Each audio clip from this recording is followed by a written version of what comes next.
Hello student, how are you? Good morning to all. আজি পুনৰ স্থানাংক জ্যামিতিৰ ওপৰত আমি পৰৱৰ্তী লেসনটোলৈ আগবাঢ়িম। যোৱাকালি আমি ত্ৰিভুজৰ কালিৰ ওপৰত আলোচনা কৰিছিলোঁ।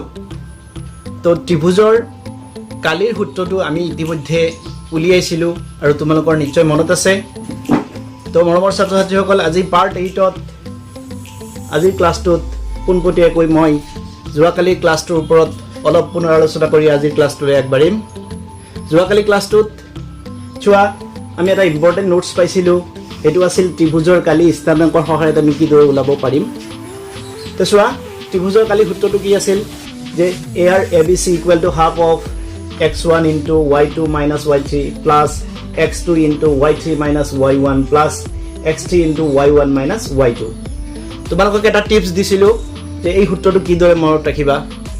টিপছটো আছিল যে হাফ ইনটু x1 ব্ৰেকেটত কি লিখিবা y minus y plus x2 ব্ৰেকেটত y minus y plus x3 ব্ৰেকেটত y minus y। তাৰপিছত কি ব্যৱহাৰ কৰিবা, কিছুমান ডিজিট ব্যৱহাৰ কৰিব লাগিব। কেনেকৈ 23, 31 and 12 অৰ্থাৎ 23, 31, 12। 23, 31, 12ৰ সহায়ত কি কৰিব পাৰিম, আমি ত্ৰিভুজটোৰ কালিৰ সূত্ৰটো মনত ৰাখিব পাৰিম। তো আহা ছাত্ৰ-ছাত্ৰীসকল, ইয়াৰ ওপৰত যোৱাকালি মই এটা থিয়ৰিটো পঢ়াৰ পিছত আলোচনা হোৱাৰ পিছত মই তোমালোকক এটা উদাহৰণ দিছিলোঁ, হোমৱৰ্ক দিছিলোঁ। তো হোমৱৰ্কটো আছিলে কি, এক্সাৰচাইজ 7-3 কুৱেশ্যন নম্বৰ 1ৰ দুটা কুৱেশ্যন। তো তোমালোকে নিশ্চয় ইয়াৰ কালি ওলাব পাৰিছিলা। তো ছাত্ৰ-ছাত্ৰীসকল, আজি আহা আজিৰ ক্লাছটোত মই ৰৈ যোৱা উদাহৰণকেইটা সমাধান কৰিম আৰু এই উদাহৰণৰ লগত মিল থকা অনুশীলনীৰ যিকেইটা অংক আছে তাৰে কেইটামান তোমালোকক হোমৱৰ্ক দিম আকৌ। সময় নষ্ট নকৰি ছাত্ৰ-ছাত্ৰীসকল আহা আমি আজিৰ ক্লাছটোলৈ আগবাঢ়ো। তো আজিৰ ক্লাছ ফাৰ্ষ্ট এক্সাম্পল 12 উদাহৰণ 12। তো চোৱা উদাহৰণ 12ত তোমালোকে অলৰেডি স্ক্ৰীনত কুৱেশ্যনটো দেখা পাইছা। উদাহৰণ 12 এটা ত্ৰিভুজৰ তিনিওটা শীৰ্ষবিন্দু দিয়া আছে, স্ক্ৰীনত আছে। শীৰ্ষবিন্দু তিনিটাৰ লৈ তুমি ত্ৰিভুজটোৰ কালি ওলাব লাগে। তো আহা শীৰ্ষবিন্দু তিনিটা দিয়া আছে, কোন কোন আমি লিখি ল'ম যে ইয়াত এ কিমান দিয়া আছে, এ দিয়া আছে তোমাৰ 5 2, বি 4 7, এ হ'ল 5 2, বি হ'ল 4 7 আৰু চি হ'ল চি দিয়া আছে তোমাৰ 7 - 4, 7 - 4। এই তিনিটা শীৰ্ষবিন্দুৰ সহায়ত আমি কি কৰিব লাগিব, ত্ৰিভুজটোৰ কালি উলিয়াব লাগিব। তো ছাত্ৰ-ছাত্ৰীসকল, তোমালোক নিশ্চয় ইয়াৰ কালি উলিওৱা নিয়মটো তোমালোকে জানিছা। সূত্ৰটো পাতি লোৱা, half into x1 y minus y plus x2 y minus y plus x3 y minus y। তাৰপিছত 23, 31, 12 ব্যৱহাৰ কৰি দিয়া। এতিয়া চাবা মানখিনি যদি ভৰাই দিওঁ, x1ৰ মান তোমালোকে নিজে কোৱাচোন, x1ৰ মান ক'ৰ পৰা আহিব, কোনটো বিন্দুৰ পৰা আহিব, নিশ্চয় এই বিন্দুৰ পৰা আহিব। এই বিন্দুত x স্থানাংক 5 আছে, চ' x1 5। y2 বি বিন্দুৰ পৰা আহিব 7 মাইনাছ y3 -4 আছে, চ' ইয়াত এটা মাইনাছ, ইয়াত এটা মাইনাছ, মাইনাছে মাইনাছে কি হৈ যাব,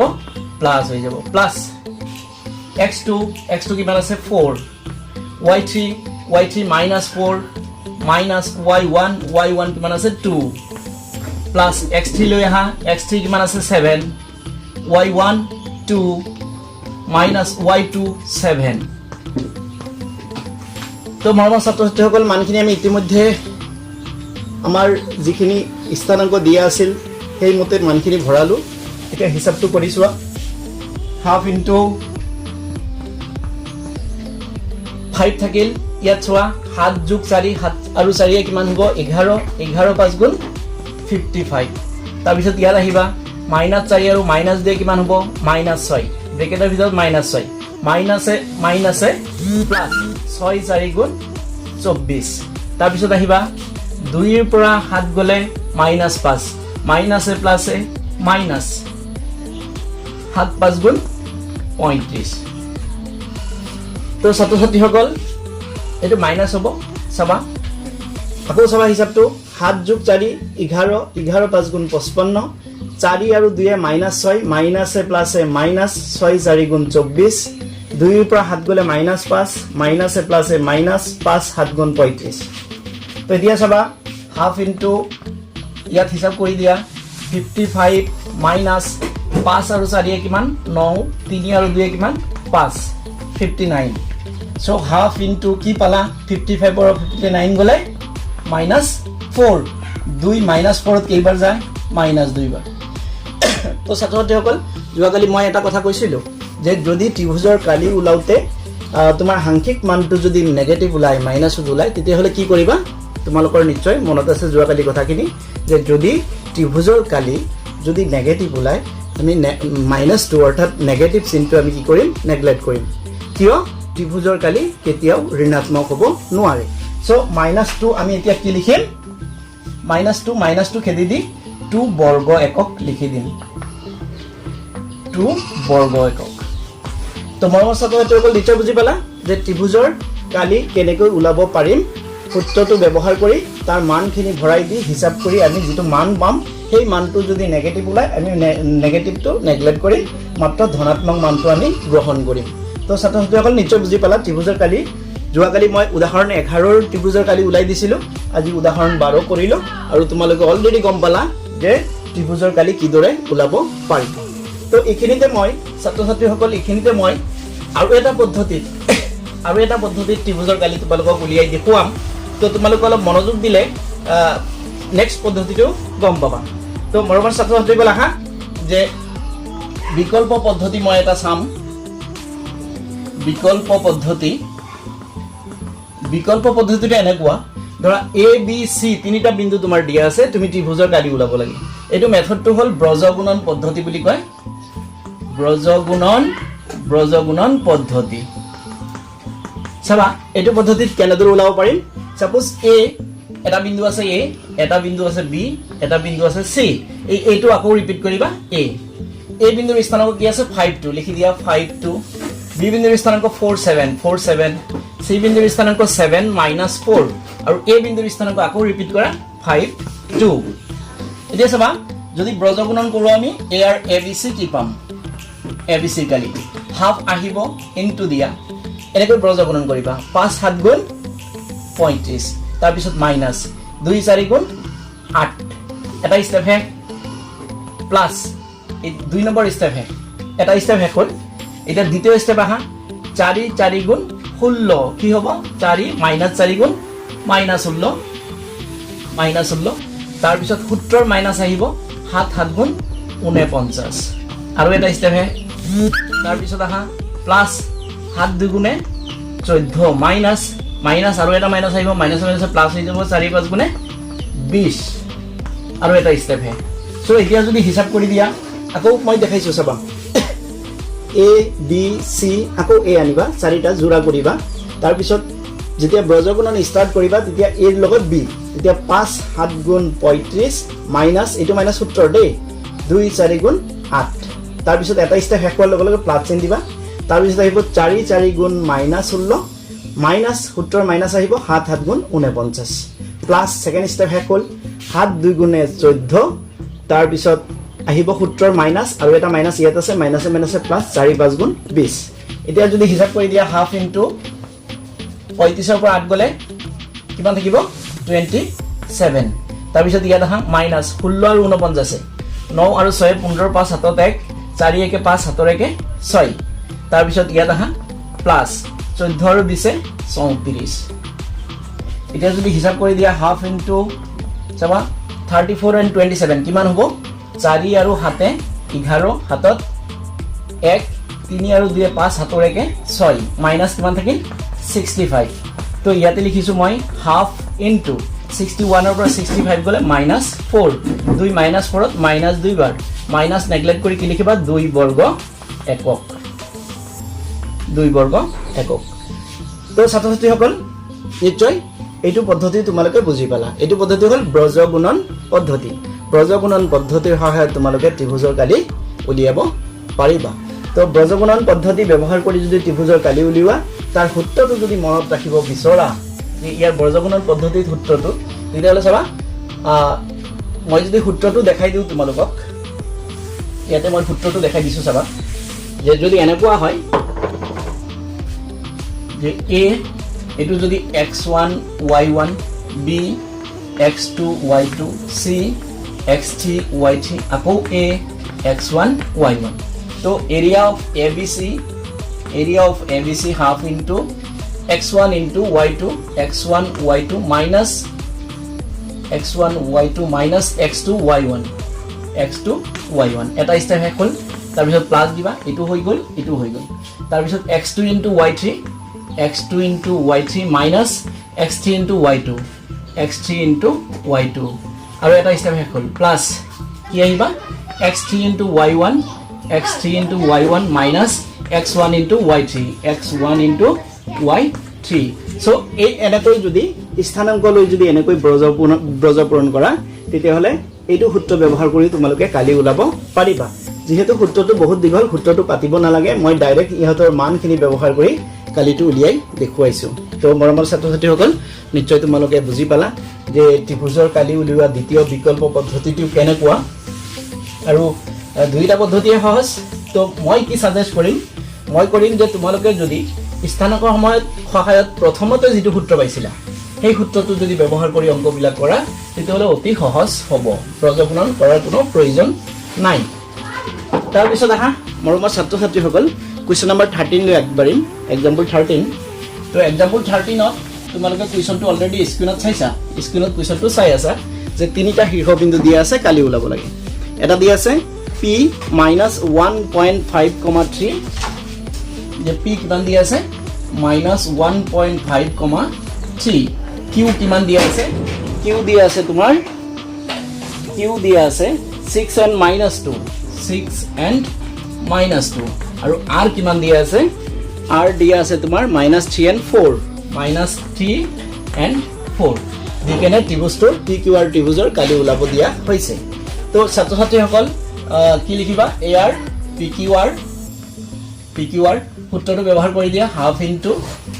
x1 y2 minus y3 plus x2 y3 minus y1 plus x3 y1 minus y2 23 31 12 এতিয়া মানখিনি ভৰাই দিয়া হাফ ইনটু x1 এর মান -1.5 ইনটু y2 এর মান কিমান আছে -2 minus y3 কিমান আছে 4 plus x2 মান কিমান আছে এটো ব্র্যাকেটত ৰাখি দিব পাৰা x2 মান কিমান আছে 6 into y3 কিমান আছে 4 minus y1 3 plus x3 আছে -3 into y1 3 minus y2 -2 আছে so minus আছে plus 2 হ'ব তাৰ পিছত আহা half into ইয়াত চাবা -2 আৰু -4 কিমান হ'ব -2 আৰু -4 -6 so minus plus হৈ যাব 6 15 গুণ কিমান হ'ব 6 15 গুণ 90 দশমিক এটা ইফালে আছে এটা ইফালে দি দিয়া তাৰ পিছত ইয়াত আহিবা প্লাস 4 ৰ পৰা 3 গলে কিমান থাকিব 1 6 ৰ 1 গুণ 6 তাৰ পিছত ইয়াত আহা মাইনাস হ'ব 3 যোগ 2 5 5 হল প্লাসত প্লাসে মাইনাসে মাইনাস 5 3 গুণ 15 তাৰ পিছত আহিবা হাফ যে হাফ থাকে 9 যোগ 6 কিমান হ'ব 15 মাইনাস কিমান আছে 15 তো হাফ ইনটু 15 পৰা 15 গলে 0 থাকিব ইকুৱেল টু 0 সো ত্ৰিভুজৰ pqr ত্ৰিভুজৰ কালি কি পাই গলো 0 বৰ্গ একক ত্ৰিভুজৰ কালি কি হৈ গল শূন্য হৈ গল তো ত্ৰিভুজৰ কালি যদি শূন্য হয় এই ক্ষেত্ৰত এটা নতুন কথা আহিব তোমালোকক মই এতিয়া আলোচনা কৰিম যে ত্ৰিভুজৰ কালি কি পাই গলো আমি 0 পাই গলো ত্ৰিভুজৰ কালি 0 হ'ব পাৰে নে তোমালোকে কোৱাচোন যে কোনো ত্ৰিভুজৰ কালি শূন্য হ'ব পাৰে নে তো মনত ৰাখিবা যে ত্ৰিভুজৰ কালি যদি শূন্য হয় হি এটা ত্ৰিভুজ হ'ব নোৱাৰে কাৰণ কালি শূন্য হলে হি ত্ৰিভুজ কেনেকৈ হ'ব ত্ৰিভুজ হ'ব হলে তাৰ মিনিমাম কালি থাকিব লাগিব যদি কালিৰ মান শূন্য ওলাই যায় তেতিয়া হলে হি আলটিমেটলি ত্ৰিভুজেই নহয় তো ছাত্ৰ-ছাত্ৰীসকল ইয়াৰ পৰৱৰ্তী যেটো উদাহৰণ কিমান হ'ব 13 উদাহৰণ 13 টো তোমালোকে যদি চোৱা তেতিয়া হলে স্পষ্টকৈ গম পাবা যে ত্ৰিভুজৰ কালি আসলতে 0 হ'ব নোৱাৰে তো ছাত্ৰছাত্ৰীসকল আহা উদাহৰণ 13 নহয় 14 অলৰেডি 13 কৰিলো উদাহৰণ 14 তোমালোকে চাবা স্ক্ৰিনত অলৰেডি কুৱেশ্যনটো তোমালোকৰ আছে উদাহৰণ 14 তো উদাহৰণ 14 টো কৰাৰ আগত মই তোমালোকক অলপ নোটছ অলপ দিব লাগিব নোটছটো এনেকুৱা চাবা নোটছ যদি এটা ত্ৰিভুজৰ চোৱা এনেকৈ মই এটা ত্ৰিভুজ ড্ৰয়িং কৰিছো এ বি সি এই ত্ৰিভুজটোৰ অলৰেডি এতিয়া কালি আছে নিশ্চয় কালি আছে যেহেতু ইয়াৰ মাজত আগুৰি থকা ঠাই আছে যদি ঠাই আছে তেতিয়াহ'লে ইয়াৰ নিশ্চয় কালি আছে এই ত্ৰিভুজটোৰ এই যেটো শীৰ্ষবিন্দু এই শীৰ্ষবিন্দুটো যদি প্ৰেছ কৰি দিলে আলটিমেটলি এনেকুৱাকৈ লাহে লাহে কমি আহি এই বিন্দুটো ক'ত আহি পৰিব বিসিৰ ওপৰত পৰি যাব যদি প্ৰেছ কৰি দিও এনেকৈ তেতিয়াহ'লে ক'ত আহি পৰিব বিসিৰ ওপৰত পৰি যাব তো বিসিৰ ওপৰত যদি পৰি যায় তেতিয়াহ'লে বি এ আৰু সি বিন্দু তিনিটা কি হৈ গ'ল চোৱা কি হৈ গ'ল কোৱাচোন তোমালোকে এক ৰেখীয় হৈ গ'ল এটা ৰেখাত পৰি গ'ল সো ইম্পৰ্টেন্ট কথা এটা তোমালোকে মনত ৰাখিব লাগিব যে ত্ৰিভুজৰ কালি যদি 0 হৈ যায় তেতিয়াহ'লে সেই ত্ৰিভুজটো গঠন কৰা শীৰ্ষবিন্দু তিনিটা এক ৰেখীয় হ'ব লাগিব তো এই কথাটো আমি এতিয়া মনত কৰিম নোটছ হিচাপে লিখিম যে যদি AR ABC equal to 0 হয় তেন্তে A B আৰু C বিন্দু তিনিটা কি হ'ব এক ৰেখীয় বা ইয়াৰ আৰু এটা নাম আছে দেই সমৰেখীয় হ'ব এই কথাটো তোমালোকে এতিয়া মনত ৰাখিব লাগিব যে ত্ৰিভুজৰ কালি যদি 0 হয় তেতিয়াহ'লে সেই ত্ৰিভুজটো গঠন কৰা বিন্দু তিনিটা কি হ'ব এক ৰেখীয় হ'ব তো উদাহৰণ 14ত আমাক কৈছে যদি a 2 3 স্ক্ৰিনত কুৱেশ্যনটো চাইছা যে a যদি 2 3 হয় b যদি 4 and k c 6 - 3 বিন্দু তিনিটা এক ৰেখীয় হ'লে k এৰ মান নিৰ্ণয় কৰা সো বিন্দু তিনিটা যদি এক ৰেখীয় হ'ব তেতিয়া k এৰ মান আমাৰ ওলাব দিছে তো বিন্দু তিনিটা এক ৰেখীয় হ'লে মূল শৰ্তটো কি হ'ব লাগিব AR ABC = 0 তো এইখিনিতে আৰু এটা কথা কম ছাত্ৰছাত্ৰীসকল বিন্দু তিনিটা এক ৰেখীয় এই কথাটো তোমালোকৰ অলৰেডি ফাৰ্স্ট ক্লাছত তোমালোকে পাইছিলা যে তিনিটা বিন্দু কেতিয়া এক ৰেখীয় হয় তোমালোকে মনত কৰা যে এটা ক্লাছৰুমত কি কৰা হৈছিল তিনিজন ছাত্ৰই তিনি ঠাইত বহিছিল আহি কোনবাই চামেলি আৰু চম্পা এনেকুৱা দুটা নাম আছিল যে চামেলিয়ে চম্পাক সুধিলে যে সিহঁত তিনিটা একে লাইনত বহিছেনে এনেকুৱা ধৰণৰ প্ৰশ্ন এটা আছিল তেতিয়া কি কৰিছিলো আমি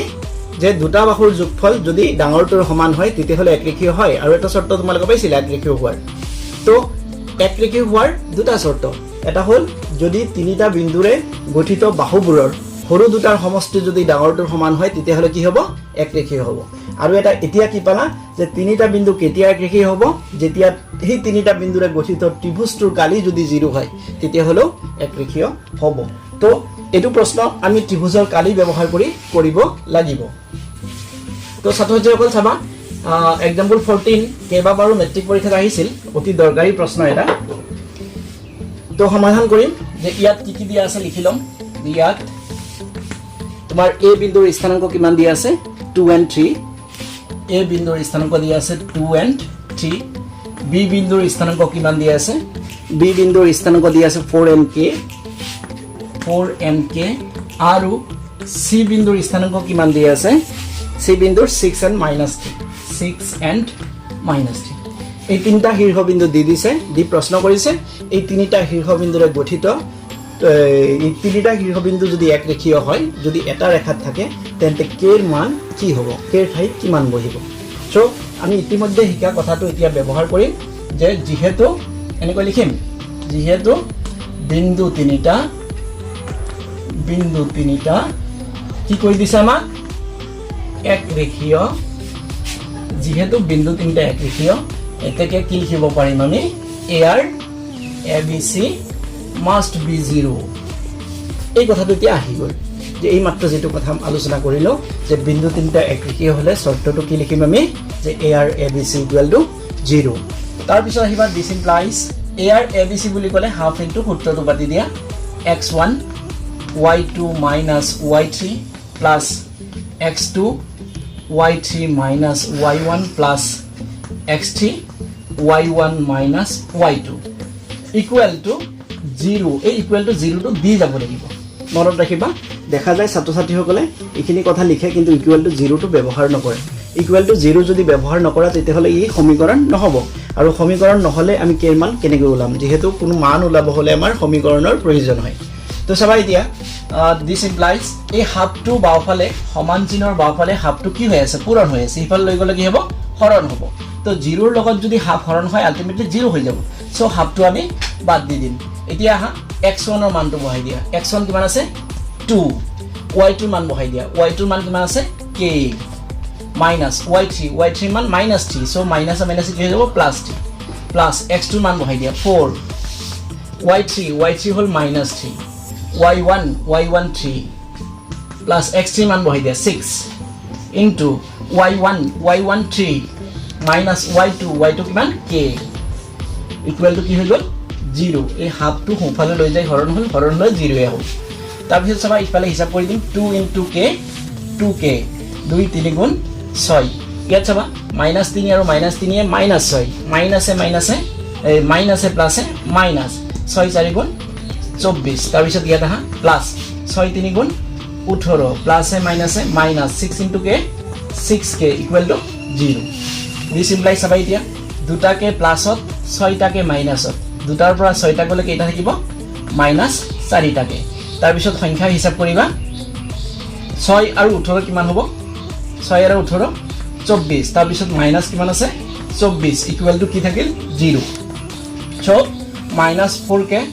ইকুৱেল টু এই 24 প্লাসত 24 মাইনাসত কেনসেল কি থাকিল 0 দিস ইমপ্লাইজ k ৰাখি যদি দিও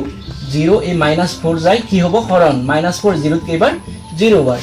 সো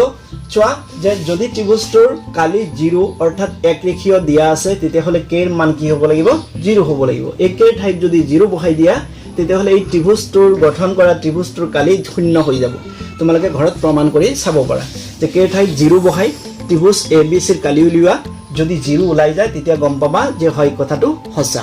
তো ছাত্ৰ ছাত্ৰীসকল নিশ্চয় বুজি পালা যে যদি বিন্দু তিনটা একৰেখীয় হয় শৰ্তটো কি AR ABC equal to 0 তাৰ পিছত AR ABC মানে area of ABC ৰ সূত্ৰটো বহাই দিছো equal to 0 তাৰ মানখিনি আগৰ নিচিনাকৈ সেম আগৰ নিচিনাকৈ ভৰাইছো হিসাবখিনি কৰিছো কৰাৰ পিছত k ৰ মান কি পাই গলো 0 তো ছাত্ৰ ছাত্ৰীসকল এইখিনি কথা তোমালোকৰ ওপৰত নিৰ্ভৰ কৰিব হিসাবখিনি নিজে কৰিব জানিব লাগিব তাৰ পিছত আহা যে আমি নতুন কথা যেটো পালো যে তিনিটা বিন্দু একৰেখীয় হলে আমাৰ শৰ্তটো কি আছিল AR ABC equal to 0 তাৰ পিছত আহা ছাত্ৰ ছাত্ৰীসকল এক্সাক্ট সেম উদাহৰণ 14 ৰ নিচিনা প্ৰশ্ন তোমালোকৰ অনুশীলনীত আছে যে অনুশীলনী 7-3 তোমালোকৰ কোৱেশ্চন নম্বৰ 2 যদি চোৱা যে তলৰ প্ৰতিটো ক্ষেত্ৰত স্ক্ৰিনত দেখা পাবা কোৱেশ্চনটো যে স্ক্ৰিনত কোৱেশ্চনটো দিয়া আছে অলৰেডি যে কোৱেশ্চন নম্বৰ 2 7-3 লেসনৰ কোৱেশ্চন নম্বৰ 2 স্ক্ৰিনত তোমালোকে চাই লোৱা স্ক্ৰিনত যদি চোৱা দেখা পাবা যে প্ৰতিটো ক্ষেত্ৰত k মান উলিওৱা যেতিয়া হেই বিন্দুবিলাক একৰেখীয় হয় দুটা প্ৰশ্ন আছে তো সেম এনেকুৱা নিচিনাকৈ তোমালোকে এই দুটা প্ৰশ্ন সমাধান কৰিবা আৰু মোক জনাবা তাৰ পিছত আহা এক্সাম্পল 15 লৈ আগবাঢ়িম এক্সাম্পল 15 ত এটা চতুৰ্ভুজৰ কথা কোৱা হৈছে তো মৰমৰ ছাত্ৰ ছাত্ৰীসকল চাবা এক্সাম্পল 15 অলৰেডি স্ক্ৰিনত তোমালোকে দেখা পাইছা যে এক্সাম্পল 15 স্ক্ৰিনত কোৱেশ্চনটো আছে ইয়াত কি কোৱা হৈছে তোমালোকে চোৱা কিতাপখনো উলিয়াই চাব পাৰিবা যে A B C আৰু D চাৰিটা শীৰ্ষবিন্দু দিয়া আছে বিন্দু কেইটা এটা যদি চতুৰ্ভুজৰ শীৰ্ষবিন্দু তেন্তে ABCD চতুৰ্ভুজৰ কালি উলিওৱা তো এইখিনিতে এটা কথা তোমালোকে মন কৰিব লাগিব যে আমি এই লেসনটো কাৰ ওপৰত পাইছিলো ত্ৰিভুজৰ ওপৰত যে ত্ৰিভুজৰ কালি উলিওৱা আমি সূত্ৰটো পাইছিলো বা ত্ৰিভুজৰ কালি কেনেকৈ উলাব পাৰি এই কথাটো আমি ইতিমধ্যে জানিলো এতিয়া আমাক সুধিলে চতুৰ্ভুজ এটা কি কৰিম এটা চোৱা বুদ্ধি অলপ কৰি দিয়া যে চতুৰ্ভুজ এটাক যদি এডাল কৰ্ণ টানি দিয়া যায় তেতিয়াহলে কি হৈ যাব দুটা ত্ৰিভুজত ভাগ হৈ যাব সেই দুটা ত্ৰিভুজৰ কালি আমি উলিয়াই যদি যোগ কৰি দিও কি হৈ যাব কি পাই যাম চতুৰ্ভুজটো কালি নিশ্চয় পাই যাম তো চাবা ইয়াত ABC দিয়া আছে ABCD দিয়া আছে a কিমান কোৱা তোমালোকে a কিমান a হল -5 7 b কিমান b দিয়া আছে -4 and -5 -4 and -5 c কিমান দিয়া আছে c দিয়া আছে -1 and -6 -1 and -6 আৰু d কিমান দিয়া আছে d দিয়া আছে তোমাৰ 4 and 5 এই চাৰিটা শীৰ্ষবিন্দু দি এই চাৰিটা শীৰ্ষবিন্দুৰে গঠিত চতুৰ্ভুজৰ কালি আমাক উলিয়াব দিয়া হৈছে তো চাবা মই এটা চতুৰ্ভুজ ড্ৰয়িং কৰিছো এনে এটো এটা ধৰিছো চতুৰ্ভুজ ABCD চতুৰ্ভুজ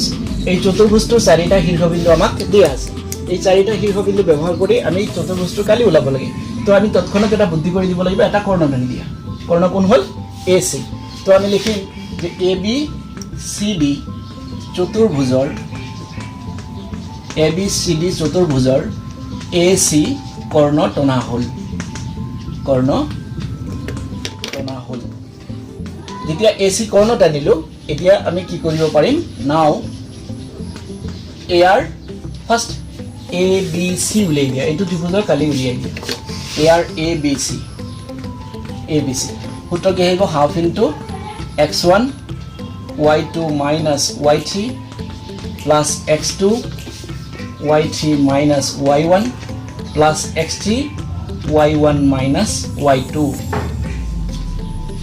তো আমি কি কৰিলো সূত্ৰটো পাতি দিলো আমি কাৰ কালি উলাব গৈ আছো ত্ৰিভুজ ABC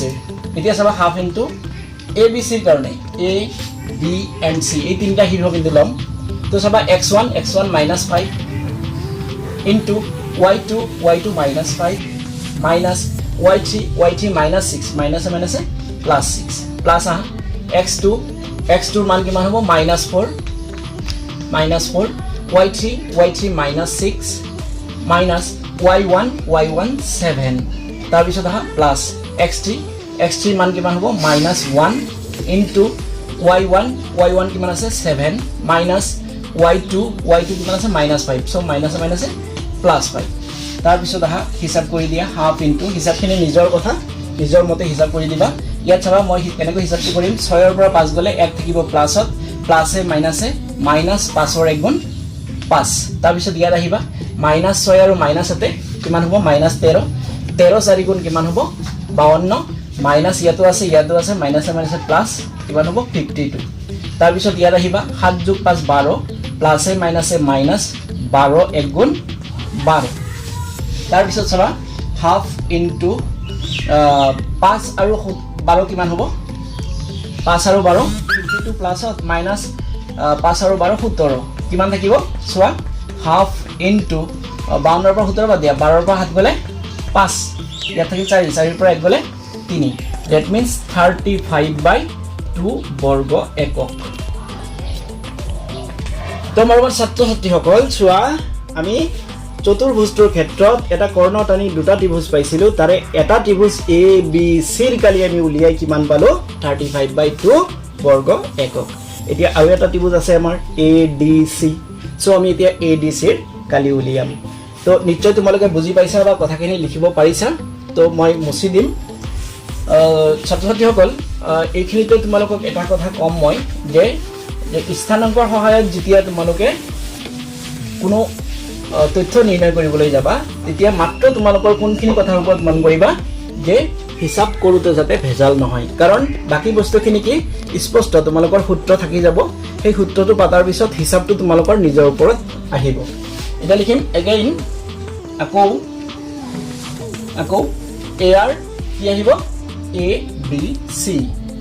AR ADC সেম সূত্ৰ পাতি দিয়া half into x1 y2 minus y3 x2 y3 minus y1 x3 y1 minus y2 এতিয়া মানখিনি ভৰাই দিয়া কোন কোন এতিয়া A তাৰ পিছত B তাৰ পিছত C ADC ইয়াত যেনেকৈ লবা হেনেকৈ মানখিনি ব্যৱহাৰ কৰিবা তো হাফ ইনটু চাবা হাফ ইনটু x1 এৰ পৰা আহিব -5 into y2 second গুণ আছে d গুণ আছে y2 কিমান হ'ল 5 minus y3 c পৰা আহিব -6 so minus plus 6 plus x2 কৰ পৰা আহিব d পৰা কিমান আছে 4 into y3 কৰ পৰা আহিব c পৰা -6 minus y1 এৰ পৰা আহিব 7 তাৰ পিছত plus x3 কোন আহিব c পৰা আহিব -1 into y1 কিমান আহিব 7 মাইনাছ y2 ডিৰ পৰা আহিব 5 তো তোমালোকে নিশ্চয় ধৰিব পাৰিছা আনকি তোমালোকে এনেকৈ কৰি ল'ব পাৰা যে a ৰ স্থানাংক -5 and 7 তাৰ পিছত b ৰ স্থানাংক 4 and 5 আৰু c ৰ স্থানাংক -1 and -6 এনেকৈ পাতি লৈ যদি কোৱা a d c এটো প্ৰথম এটো দ্বিতীয় এটো তৃতীয় তেতিয়া হলে x1 x2 x3 উলিয়াটো তোমালোকৰ সহজ হ'ব এটা হিসাবটো কৰি দিবা হাফ ইনটু চাবা 5 যোগ 6 11 প্লাছে মাইনাছে মাইনাস 11 5 গুণ 55 তাৰ পিছত আহিবা 6 আৰু হাতে 13 মাইনাছত আছে মাইনাছে প্লাছে মাইনাস 13 4 গুণ 52 তাৰ পিছত আহিবা হাতৰ পৰা 5 গলে কিমান থাকিব হাতৰ পৰা 5 গলে 2 থাকিব 2 ৰ গুণ -2 গোটেইখিনি মাইনাছতে ওলাইছে তো চাবা হাফ ইনটু যোগ যদি কৰি দিয়া যে 55 আৰু 52 কিমান হ'ব 107 আৰু দিয়ে কিমান হ'ব -109 তাৰ পিছত কি কৰিবা 109 টো ৰাখি দি তলত 2 বৰ্গ একক ইয়াত এটা কথা কি কৰা হ'ল নিশ্চয় ধৰিব পাৰিছা কি কৰা হ'ল ঋণাত্মক চিহ্নটো আমি বাদ দি দিলো কিয় বাদ দিলো যে কালি কেতিয়াও ঋণাত্মক হ'ব নোৱাৰে তো ছাত্ৰ-ছাত্ৰীসকল যদি আমি ইখিনিতে অংকটো কৰিব যাওঁ বাকিখিনি অংক আমাক কি সুধিছিলে যে ABCD চতুৰ্ভুজৰ কালি এই চতুৰ্ভুজটোক আমি দুটা ভাগত ভাগ কৰিছিলো দুটা ত্ৰিভুজৰ কালি অলৰেডি আমি পাই গলো এটা ABC ৰ কালি এটা ADC ৰ কালি এতিয়া এই কালি দুটা কি কৰিব লাগিব আমি যোগ কৰিব লাগিব যোগ কৰিলে কি পাই যাম চতুৰ্ভুজটোৰ কালি পাই যাম তো আহা এতিয়া আমি কি লিখিম and বা এনেকৈ লিখা এটাকে AR ABCD ৰ কালি কি লিখিবা AR ABC ৰ কালি প্লাস AR ABC ৰ কালি তাৰপিছত চাবা তোমাৰ ছাত্ৰ-ছাত্ৰীসকলে এইখিনিতে অলপ সাউন্ড তোমালোকে পাই আছা কি কৰিবা উপায় নাই যেহেতু বাহিৰৰ ৰুমত মই ভিডিঅ' বনাই আছো লাইটৰ এটা সাউন্ড তোমালোকে পাই আছা সো এনেকুৱা সাউন্ড যদি আৰু কিছু পোৱা তোমালোকে নেগলেক্ট কৰিবা এৰাই চলিবা এতিয়া চোৱা যে AR ABC কালি কিমান পাইছিল অলৰেডি চোৱা 35/2 পাইছিল চোৱা তোমালোকৰ ওপৰত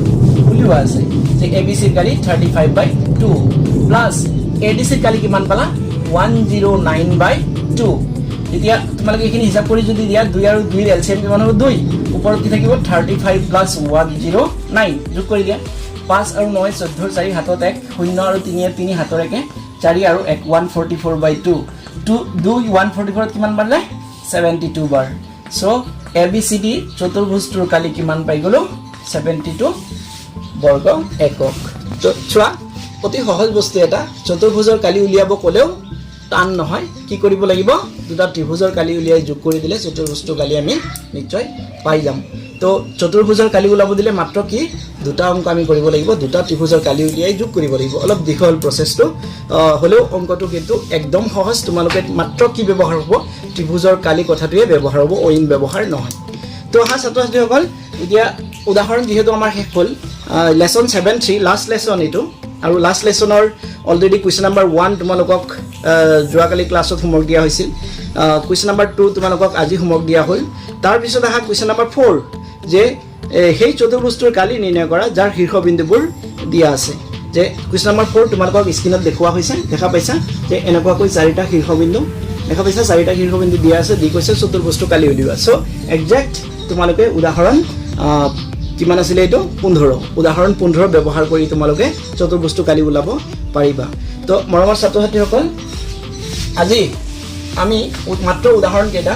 যে উদাহৰণ 12 ৰ পৰা 12 13 14 আৰু 15 চাৰিটা উদাহৰণ তোমালোকক কৰি দেখালো আৰু এই চাৰিটা উদাহৰণৰ নিচিনাকৈ অনুশীলনীত থকা দুটা কুৱেশ্চন মই তোমালোকক হোমৱৰ্ক দিলো তো হোমৱৰ্ক দিয়া বস্তুখিনি তোমালোকে নিজে কৰিবলৈ যত্ন কৰিবা বাকি যিখিনি থাকিব সেইখিনিহে মই সমাধান কৰিম তাৰ পিছত আহা আজিৰ ক্লাছটো মই